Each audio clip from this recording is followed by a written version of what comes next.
नमस्कार साथियों, मैं अजय कुमार।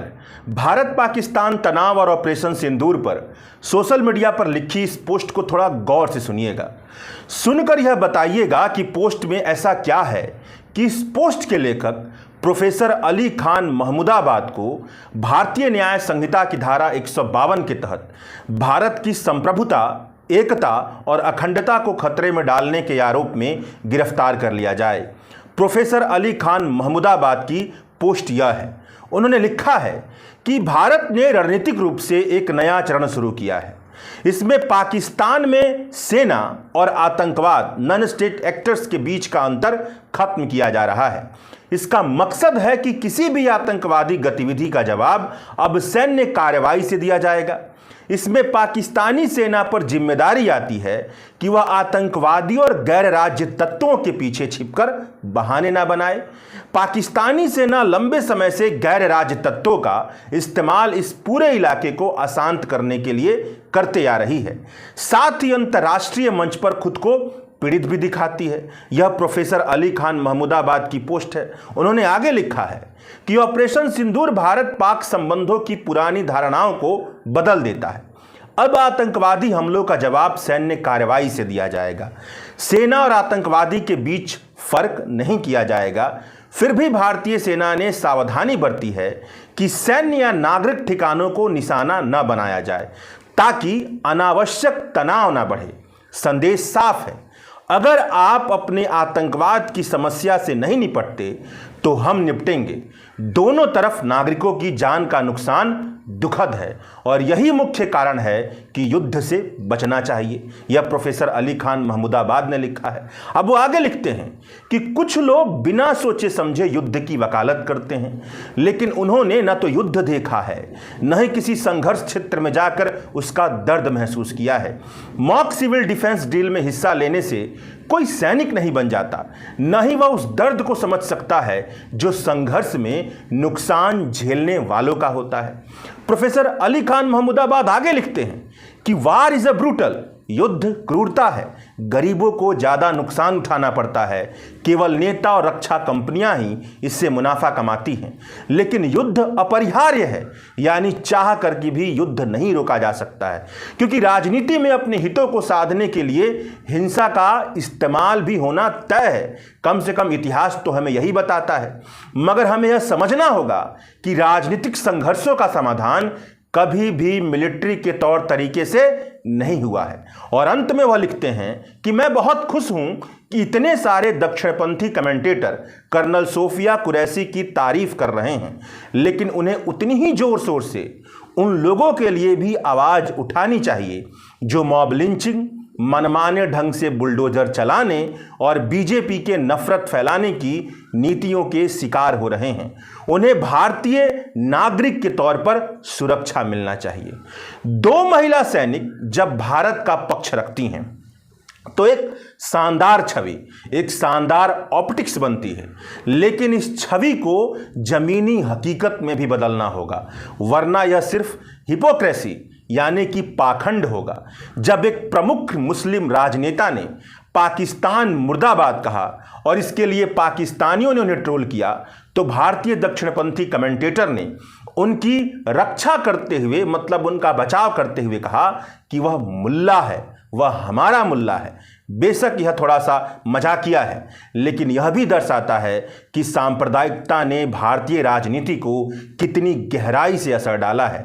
मेरे लिए 2 महिला सैनिकों ने जो प्रेस कॉन्फ्रेंस किया है वह सिर्फ एक क्षणिक झलक थी जो उस तर्क को चुनौती देता है जिस पर पाकिस्तान की स्थापना हुई थी।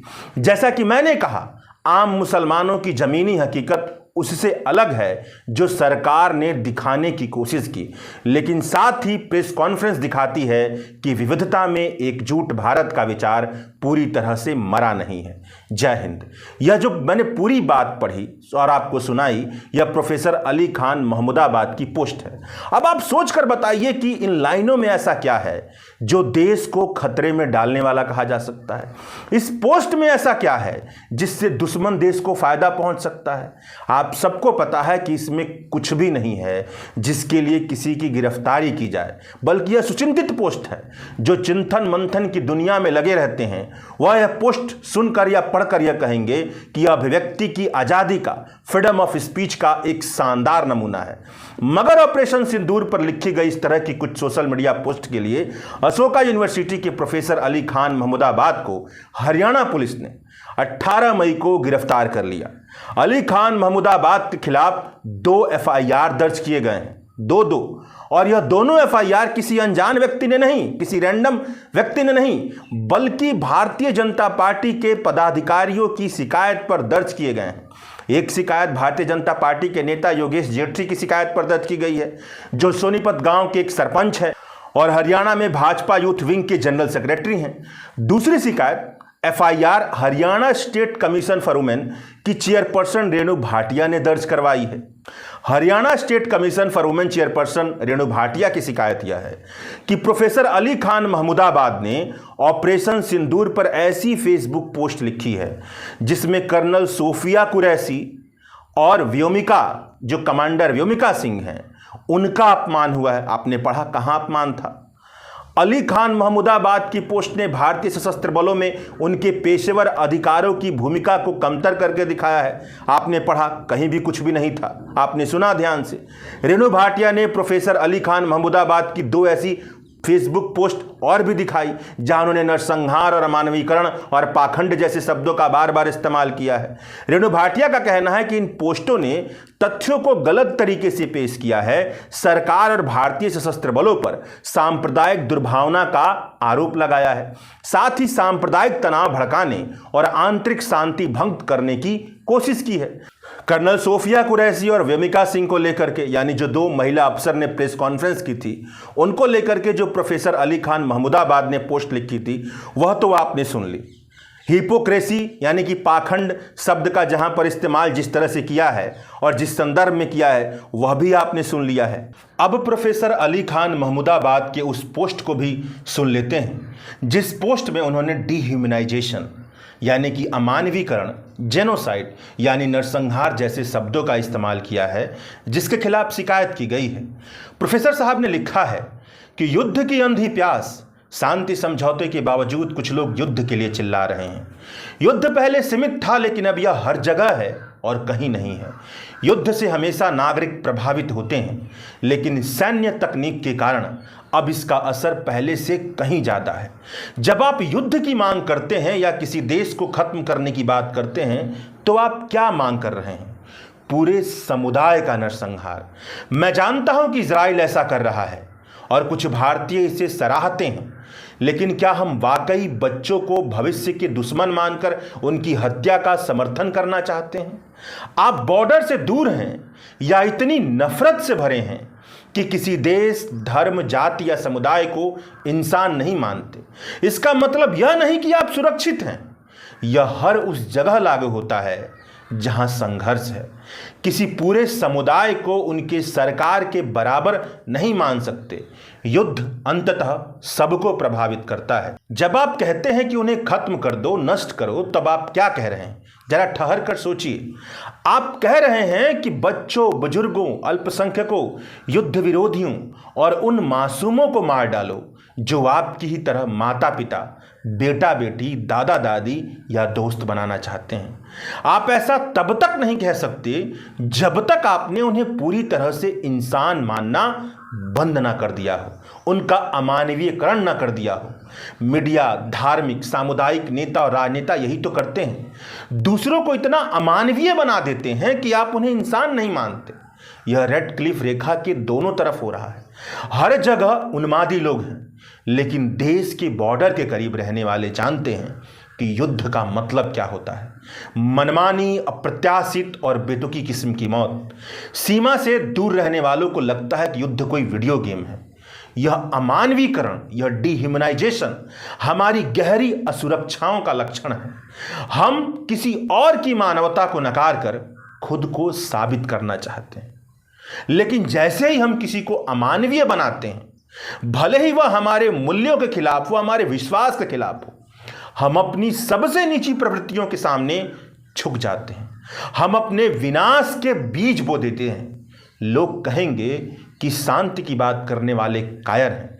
नहीं, मैं कहता हूं, प्रोफेसर अली महमूदाबाद लिख रहे हैं कि कायर वे हैं जो घर में बैठकर युद्ध की मांग करते हैं, क्योंकि उनके बेटे बेटियां युद्ध में नहीं जाएंगे।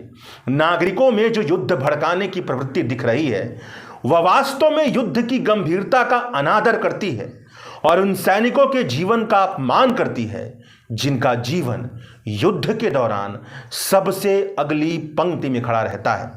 क्या अधिक दुर्व्यवहार और हिंसा से कम आघात होता है, मतलब कम नुकसान पहुंचता है?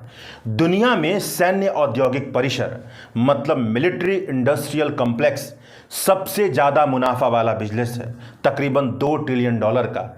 इसके बाद फार्मा कंपनियां आती हैं, तकरीबन $1 ट्रिलियन, और उसके बाद तेल की कंपनियां $750 बिलियन।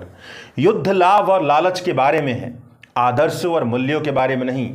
कितना अजीब है, जैसा कि सेज़ोयन ने कहा है कि सैनिक युद्ध के प्रति अपनी घृणा को छिपाते हैं, नागरिक अपने युद्ध के प्रति प्रेम को छिपाते हैं। प्रोफेसर अली खान महमूदाबाद ने यह भी लिखा कि कई दूसरे पवित्र ग्रंथों की तरह गीता भी युद्ध में जाने की जटिल नैतिक दुविधाओं के बारे में है। किस तरह की हिंसा उचित है उसके बारे में बात करती है। लोगों को यह गलतफहमी है कि गीता युद्ध के बारे में है, बल्कि गीता धर्म, धार्मिकता और कर्तव्य और शुभत्व की रक्षा के लिए युद्ध में जाने के कारणों के बारे में बताती है। गर्व, अहंकार और उनसे निकलने वाली सभी झूठी विचारधाराओं के लिए लड़े गए युद्ध कभी भी न्यायोचित युद्ध नहीं हो सकते। याद रखिए, श्री कृष्ण का मुख्य तर्क यह है कि अर्जुन अपने अहंकार को एक तरफ कर दो। प्रोफेसर अली खान महमूदाबाद ने जो लिखा है वह युद्ध उन्माद के समय किसी शिक्षक की तरफ से क्या लिखा जाए और क्या कहा जाना चाहिए उसका एक शानदार नमूना है। सार्वजनिक जीवन में अभिव्यक्ति की आज़ादी का एक शानदार नमूना है। प्रोफेसर अली खान महमूदाबाद ने एक नागरिक होने का धर्म निभाया है, एक शिक्षक होने का धर्म निभाया है। भारतीय जनता पार्टी के नेताओं को गाली गलौज करने वाले लोग पसंद हैं, युद्ध उन्माद फैलाने वाले टीवी एंकर पसंद हैं। यह सारे लोग मिलकर इंसान के भीतर मौजूद सबसे निम्नतर भावनाओं को उजागर करने का काम करते हैं ताकि भाजपा के पक्ष में माहौल बन सके, मगर देश बर्बाद होता है। प्रोफेसर महमूदाबाद ने अपने सुचिंतित पोस्ट से वह किया है जिससे एक देश का निर्माण होता है। भारतीय जनता पार्टी के नेताओं ने प्रोफेसर अली खान महमूदाबाद के खिलाफ शिकायत दर्ज कर यह फिर से साबित कर दिया है कि उन्हें भारत के विचार से कोई लेना देना नहीं। वह भारत के विचार के खिलाफ खड़े लोगों के झुंड का समूह है। शुक्रिया।